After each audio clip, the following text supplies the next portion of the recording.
The night of September 28, 2000, seemed like any other for the Camm family. David had just finished playing basketball with friends, and Kim was at home with their two kids, Bradley and Jill. But when David came home and opened the garage door, everything changed in an instant. What he saw inside would set off a chain of events that no one could have predicted, a case that would drag on for years, full of shocking twists and unanswered questions. What really happened that night? Who was behind the tragedy that tore this family apart?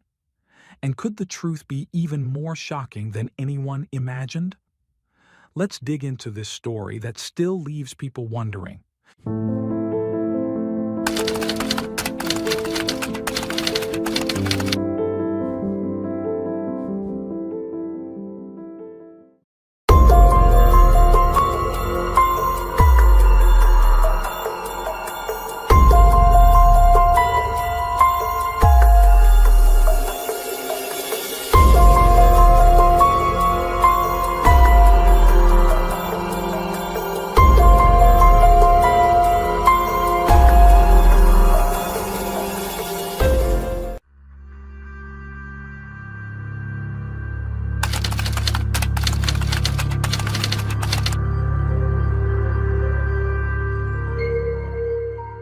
David and Kimberly Camm both grew up in New Albany, Indiana, a small town where their paths first crossed in the mid-1980s.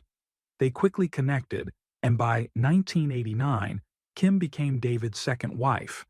Things seemed to be heading in a promising direction. That same year, David pursued a lifelong dream and joined the Indiana State Police, eventually serving in the Emergency Response Unit. Life moved forward, and in 1993, the couple welcomed their first child together, a son named Bradley. For Kim, this was her first child, while David had a daughter from a previous marriage. The growing Camm family seemed happy, but things took a turn in 1994 when David started an affair with a younger woman, Stephanie McCarty, whom he met at the gym. The timing couldn't have been worse for Kim, who was pregnant with their second child. David moved out to live with his mistress, leaving Kim to rely on her family for support. Despite the betrayal, both families stood by Kim, helping her through a difficult time. In February 1995, she gave birth to their daughter, Jill. Both families were there to support her, everyone except David.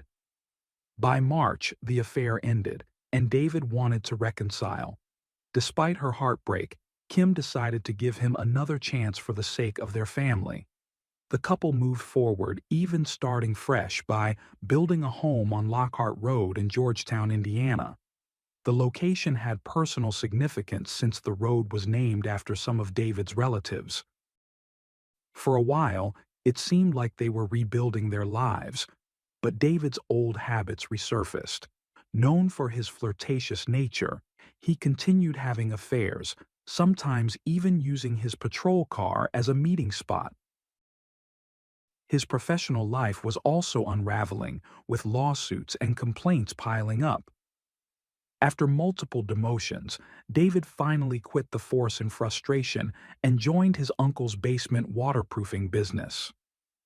The new job brought better hours and higher pay, allowing David to spend more time at home with Kim and the kids. By the year 2000, life appeared to have stabilized. Bradley was thriving in second grade, and Jill had started kindergarten at Graceland Christian School. Kim was doing well in her career as a senior accountant in Louisville, and from the outside, everything seemed perfect. Yet, beneath the surface, suspicions lingered.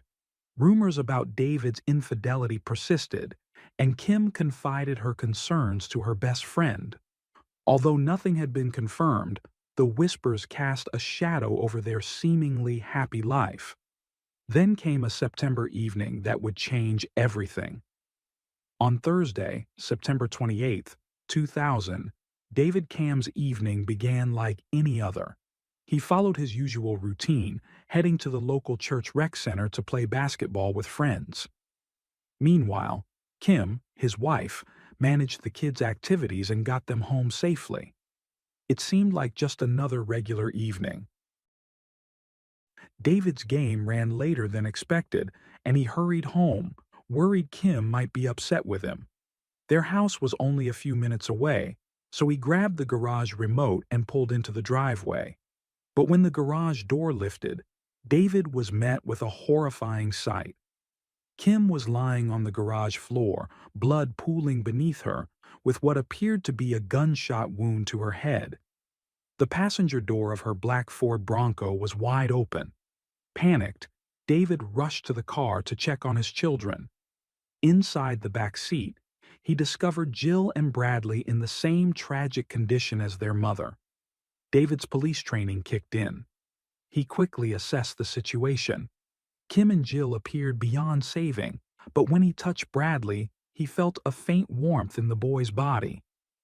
Desperate to save his son, David climbed into the Bronco, maneuvered through the front seats, and gently carried Bradley out, laying him on the garage floor to perform CPR. As he worked, his knee pressed into the back seat, causing Jill's body to slump forward and smear blood onto David's shirt. This moment would later become critical evidence, linking David to the crime scene. When his efforts to revive Bradley failed, David called the Indiana State Police for help. His panicked voice trembled as he urged them to send help immediately. After the call, David ran to his uncle's house across the street, shouting for answers before returning to the garage, overwhelmed by confusion and fear. When officers arrived, they found the scene just as David had described. Camm was lying on the floor, her pants removed and nearby, soaked in blood. Jill was still in the back seat of the Bronco, and Bradley's lifeless body lay on the garage floor. The investigation began immediately. A bucket that smelled strongly of bleach was found in the garage, along with fingerprints on Camm's car. However, the detectives initially dismissed the prints, thinking they could be from her workplace parking lot. Beneath Bradley's body, they found a sweatshirt with the word backbone inside the collar. David insisted it wasn't his. As is typical in cases like this, David became the primary focus of the investigation. He cooperated fully, providing a detailed timeline. He claimed he had been playing basketball from 7 to 9:20 p.m., while Camm and the kids likely arrived home around 7:30 p.m. David speculated that the murders happened shortly after they returned. He couldn't fathom why anyone would target his family, as they had no known enemies. Initially, investigators considered robbery, but there were no signs of forced entry or theft. The evidence pointed to a deliberate attack. Then came a crucial piece of evidence. Phone records revealed David had made a call from the house's landline at 7:19 p.m. This directly contradicted his alibi, as he claimed to have been at the rec center during that time. The discovery cast serious doubt on his story, shifting the investigation in a darker direction. The autopsy report deepened the tragedy surrounding the Camm family murders. All three victims, Camm, Bradley, and Jill, had died from gunshot wounds. However, the examiner discovered something alarming. Jill had suffered blunt force trauma to her genital area within 24 hours of her death. While the injury could have been caused by a fall, the possibility of assault could not be dismissed. This revelation was chilling, especially since Jill had complained of pain during her dance class earlier that week, even breaking into tears. Whether this incident was connected to the trauma found on her body remained unclear, but it added an unsettling layer to the case. Shortly before her death, Camm had confided in a friend, saying, "History is repeating itself." Camm didn't provide details, but her friend urged her to visit Florida with the kids to discuss things further. Tragically, Camm never got the chance to explain what she meant. Was she referring to a cycle of abuse? Or was it about David's infidelities? We may never know, as her life was cut short before she could share the full story. The medical examiner's findings raised further questions. Kim had cuts and bruises on the tops of her feet, and her shoes were oddly placed on top of her car. These details didn't fit with the rest of the crime scene, leaving investigators puzzled. As the investigation unfolded, doubt began to spread, even among those close to David. Kim's mother, in particular, started to question his innocence. She believed that Jill, an outspoken and bold child, would have spoken up if a stranger had hurt her. The only person she thought could have silenced Jill was David.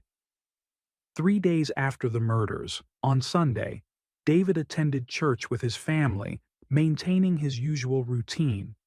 His uncle, the pastor, led the service, and the church held deep significance for the family. Kim had been its treasurer, and David's grandfather had helped build it. During the service, David appeared emotional, crying throughout, but his demeanor outside the church sparked suspicion. Swarmed by reporters, his stoic and seemingly detached behavior raised eyebrows, leading some to question whether he was grieving or hiding something. That same afternoon, David met with police for questioning, where tensions ran high. He repeatedly denied involvement in the murders, his frustration spilling over during the interrogation. Despite his protests, the police arrested him, citing two key pieces of evidence: the blood on his shirt and a phone call. David's arrest sent shockwaves through the small town of Georgetown. The Camm family became a target of public outrage, receiving hateful messages and judgmental stares. The fallout even forced David's grandfather to close the church, as members distanced themselves from the family. By March 2002, David's trial began, with the prosecution focusing on his alleged motive, his infidelities. They argued that David, unhappy in his marriage, chose murder over divorce. Several women testified, claiming they'd had affairs with David or been approached by him while he was married to Kim. The prosecution portrayed him as a serial cheater with no respect for his family. The case hinged on two pieces of evidence: blood spatter on David's shirt and the phone call. The prosecution claimed the spatter was consistent with someone shooting a gun at close range.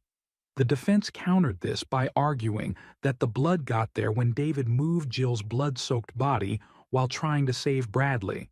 They even demonstrated this in court using fake blood and wigs. As for the phone call, the defense blamed Indiana's confusing time zones, suggesting the timestamp didn't account for an hour's difference. When adjusted, the call fit David's timeline of leaving for basketball. Additionally, David's basketball teammates all testified that he was at the gym the entire evening, never leaving the court. Despite the defense's arguments, the jury convicted David of 3 counts of murder, sentencing him to 195 years in prison. For a moment, it seemed justice had been served, but David wasn't ready to give up. He appealed the decision, arguing that evidence of his affairs should not have been admissible. In 2004, the court agreed, overturning his conviction and setting the stage for a second trial in January 2006. In the meantime, a groundbreaking discovery shifted the entire case. The defense pushed to reanalyze the DNA from a sweatshirt found at the crime scene. This time, they insisted the unknown DNA profiles be run through CODIS, the national database. The results matched Charles Bony, a convicted felon from nearby New Albany. Boney's criminal history included violent attacks on women, often involving the theft of their shoes. Bony denied involvement, claiming he had donated the sweatshirt to charity. However, his story fell apart when investigators found his palm print on Kim's vehicle. Bony was arrested and charged, but shockingly, the prosecution alleged that he and David had conspired to commit the murders together. According to Charles, he and David first met during a pickup basketball game in New Albany. Their paths crossed again later at a local meat shop, where David allegedly asked Charles to procure an untraceable gun for $250. Charles claimed he agreed and delivered the firearm, inadvertently leaving his palm print on David's Bronco. But Charles's story didn't stay consistent. As questioning continued, he painted a darker picture of David, accusing him of abusing his daughter, Jill, and cheating on his wife, Camm. Charles alleged that David snapped when Camm discovered his secrets, leading him to plot the murder of his family to cover it all up. Charles claimed that he wrapped the gun in a gray sweatshirt to prevent oil stains before delivering it to David. He said he followed David to his home and waited in the driveway while an argument erupted inside. Then, Charles heard a gunshot, followed by Bradley's voice calling out, "Daddy, Daddy," before another gunshot echoed. He described David stepping outside with the gun, aiming it at him. Fearing for his life, Charles ran into the garage, where he moved Camm's shoes, supposedly to tidy up, as he fled. In his confession, Charles insisted he never pulled the trigger, but was too scared to report the murders, fearing he would be blamed, especially as a black man. His statements led to his arrest for conspiracy to commit murder. After his arrest, troubling connections between Charles and the case prosecutor Stan surfaced. Charles admitted he knew Stan well and had consulted with him before becoming a suspect. This revelation cast doubt on the impartiality of the investigation. Meanwhile, DNA from Charles's ex-girlfriend, Mala, was found on the gray sweatshirt. Mala explained that she had pricked her finger for a blood sugar test, which could account for her DNA. However, her statement about Charles returning home with scraped knees, a gun, and acting suspicious added to the inconsistencies in his story. Charles's changing narrative and his connection to key evidence further complicated the case. He later wrote an autobiography titled Blackbone, where he openly admitted to selling the gun to David and mentioned a promise of receiving money from Camm's life insurance. These details, combined with testimony from Mala, helped secure Charles's conviction. In 2005, he was sentenced to 225 years in prison as a habitual offender. Meanwhile, David Camm's retrial began in January 2006. The first trial had been overturned because the prosecution emphasized David's infidelity.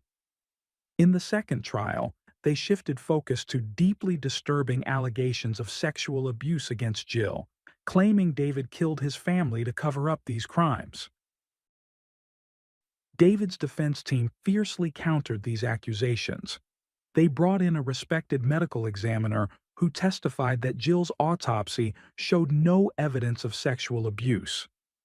While Jill had blunt force injuries in her pelvic region, the expert argued these were consistent with the brutal attack she suffered and not indicative of abuse. The defense accused the prosecution of using the allegations to sway the jury emotionally. The second trial also included new evidence tied to Charles Bony, including his testimony that David purchased the gun with the intent to kill his family. The defense maintained that the prosecution's case lacked enough evidence to prove David's guilt beyond a reasonable doubt. Despite the defense's arguments, on March 1, 2006, the jury found David guilty of murdering Camm, Bradley, and Jill. He was sentenced to life in prison without parole, but the case didn't end there. David appealed again, this time focusing on the sexual abuse allegations. He argued there was no credible evidence to support these claims and that they had unfairly influenced the jury's decision. In a surprising turn, the Indiana Supreme Court overturned David's conviction, agreeing that the abuse allegations were unsubstantiated and prejudicial. They stated there was no competent evidence to support the claims, throwing the case into further chaos. Camm's family endured unimaginable pain, reliving the brutal loss of their daughter and grandchildren over and over in court. Each overturned verdict felt like reopening the wound. Kim's father, Frank, expressed his frustration saying, "All we want is the truth, and the truth is that David's guilty." The back and forth left the family emotionally drained, but they remained determined to see David held accountable. Fast forward nearly 13 years, and David's third trial began in August 2013. This time, the prosecution took a new approach, focusing on a life insurance policy David had taken out on Kim shortly before her death. Charles Bony claimed David's motive was financial gain and that he wouldn't let anything or anyone stand in his way. Notably, Kim had signed off on the changes to the policy, suggesting she was aware of the adjustments. Charles once again testified, claiming David tricked him into being at the house on the night of the murders. He described hearing arguments, gunshots, and Bradley's desperate cry of "Daddy, Daddy," before more shots rang out. Charles insisted David was the sole killer and that he only fled the scene to avoid being implicated. David's defense team was prepared, armed with new DNA evidence that shifted the spotlight back onto Charles. They revealed that Charles's DNA was found on Kim's underwear, Jill's and Kim's clothing, and even under Kim's nails, suggesting she fought back against him.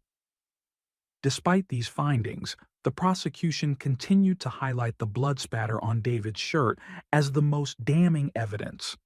They argued it came from the victims, while the defense maintained it resulted from David's attempts to save Bradley after the shooting. After weeks of testimony and deliberation, the jury reached a verdict on October 24, 2013, not guilty on all charges. When the decision was announced, David broke down in tears, overcome with relief after years of legal battles. He thanked his legal team and the jury, who believed in his innocence. The community, however, was divided. Years of media coverage and conflicting evidence left many questioning whether David was truly innocent. While some celebrated his acquittal, others remained skeptical, feeling there were still too many unanswered questions. Following the trial, David chose to stay in Georgetown, the town where his life had been upended. He returned to work at his uncle's business and began piecing his life back together. He also filed a civil lawsuit against members of the prosecution team, claiming their actions had destroyed his reputation and stolen years of his life. He was awarded over $5 million in a settlement, using part of the money to repay those who supported him during his 13-year ordeal. David also joined the Innocence Project as a case coordinator, using his experience to help others who may have been wrongfully convicted. Despite his efforts to move on, the pain of losing his family and enduring years of accusations remains with him. As for Charles Bony, he continues to claim innocence. Now a self-proclaimed devout Christian, he's offered multiple accounts of the night of the murders, maintaining that he delivered an untraceable gun to David and fled after hearing gunshots. His changing stories and presence at the crime scene leave lingering doubts about his role and motives. The case remains polarizing. Some believe David is innocent and was a victim of a flawed justice system. Others suspect he managed to evade accountability for a heinous crime. Charles's involvement adds another layer of complexity, with many questioning whether his actions were driven by greed, manipulation, or something darker. What do you think? Was David truly innocent, a man wrongfully accused, or did he escape justice? And what about Charles? Was he an unwitting accomplice or the true mastermind? The mystery continues to divide opinions, leaving more questions than answers.